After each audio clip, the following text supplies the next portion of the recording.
करत नाही। त्याचं उत्तर लोकांनी दिलेली आहे। मी त्याला काही महत्त्व देत नाही। बंडखोरी पक्षामध्ये स्थापनेपासून सुरू आहे, त्याच्यामध्ये काय फरक नाही।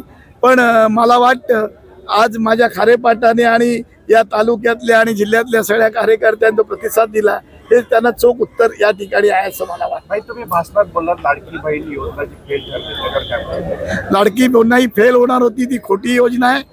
आज पण ते खोटं बोलतात। लाडकी बहीणच्या प्रोव्हिजन करत नाही। किती प्रोव्हिजन जर त्यांना ठेवायची असती तर बजेटमध्ये तरतूद करायला पाहिजे होती, ती तरतूद अपुरी आहे। आणि त्या दृष्टिकोनातून हे फसवं सगळं।